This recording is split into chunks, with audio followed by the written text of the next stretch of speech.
Hujan deras disertai angin kencang yang mengguyur Kota Denpasar membuat sejumlah ruas jalan di daerah wisata Sanur, air setinggi ini 30 cm menggenangi jalan utama akibat selokan tersumbat.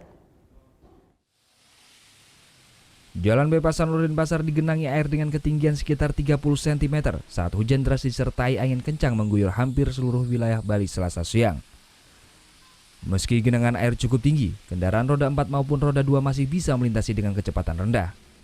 Genangan air di Jalan Bypass Sanur ini disebabkan tersumbatnya aliran air di dalam selokan. Dinas Pekerjaan Umum Kota Denpasar mengerahkan puluhan petugas untuk membersihkan selokan dari sampah untuk melancarkan aliran air. Ini walaupun banyak, kadang sampah menghalangi gitu. Kadang masyarakat buang-buang sampah yang sembarangan. Sampah ya? Setelah petugas berhasil membuka sejumlah penyaring selokan, aliran air perlahan mulai lancar. Selain di Jalan Bypass Sanur, Jalan Gatot Subroto juga sempat tergenang akibat intensitas hujan yang tinggi. Muhammad Hasanuddin melaporkan untuk NET.